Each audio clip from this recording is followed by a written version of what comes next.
Now, with us this morning to review the papers is anthropologist Mariana Hotta and author and broadcaster Emma Wolf to go through all of the papers for us. And there they are in the screen. Good morning to both of you. It's good to see you back. Let's just pick up then, Emma, because in the last hour we started talking about this story, which is on the front page of the Times newspaper. This MI6 spy who was sent to a jihadist camp who then ended up killing his own child. Let's just elaborate more on this story. Yeah, it's a really alarming investigation, Vanessa. Front page of the Sunday Times, as you say.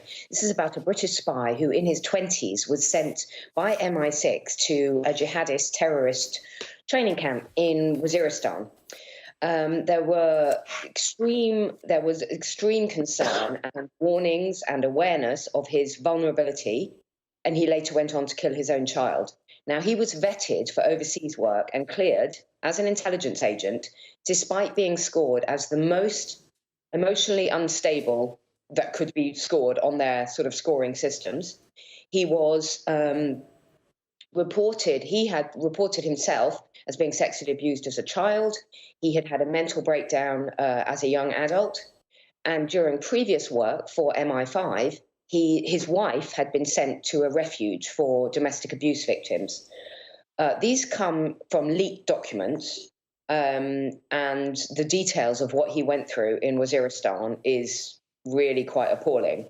He was washing and burying disfigured Taliban fighters. He was witnessing beheadings, all sorts of things. This man later went on to kill his own child. He was charged with murder. And the really astonishing thing about this, Vanessa, is that the court now says it has lost all the documents relating to this case, and they can't explain why. The government have a 74-page document on this, on the murder of his child, which they are refusing to publish. My goodness, I think this is not going to go away anytime soon. There'll be many more questions following up, and there'll be pressure on the government and indeed the courts to reveal more details on this. Marianne, this afternoon, of course, at 3 o'clock, we're going to be hearing that sound which the government is testing out. But it's very interesting, actually, isn't it? Because the front of the Sunday Telegraph there has a message for anyone who uses hearing aids. So this is a reminder, a warning perhaps for people who use Bluetooth-enabled hearing aids where phone messages would go direct to your hearing aid, so effectively straight into your ears as if you're wearing earbuds. At 3 p.m, this alarm will go off. It'll sound about as loud as the loudest ring on your mobile phone. So if you're not expecting it and you are using hearing aids, it could be very unpleasant. The Royal Society for the Prevention of Accidents have also put out warnings saying, please don't be halfway up a ladder.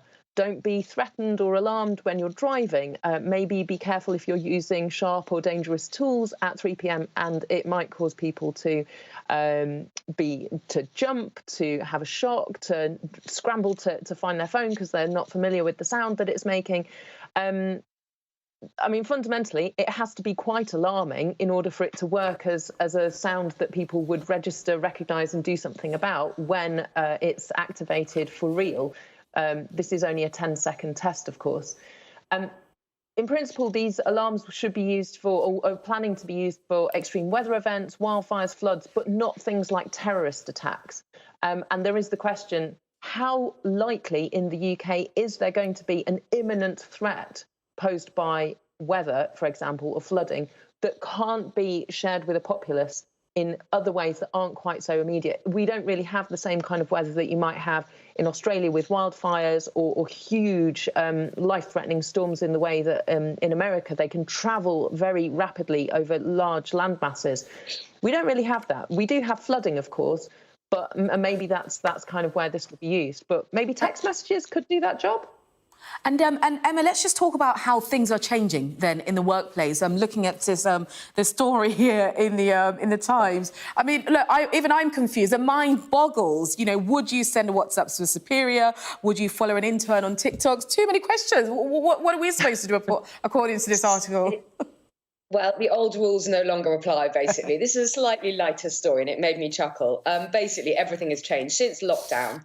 but also since and everyone working from home, and your employers basically being in your home space in your life the whole time. But really, since the advent of WhatsApp and TikTok and other platforms, the old rules no longer apply, and no one knows what they're doing, really. Is it okay to follow your superior or a junior member of staff on WhatsApp? What about emojis? Is it okay to post a picture of yourself in a bikini if your work colleagues are going to see that? What about pictures of your children? It's an absolute minefield. And the thing is, there are so many people who are different ages in the workplace. You've got older people who tend to be the bosses, the superiors. They have no clue about the new rules. They're seen as very kind of off with social media use.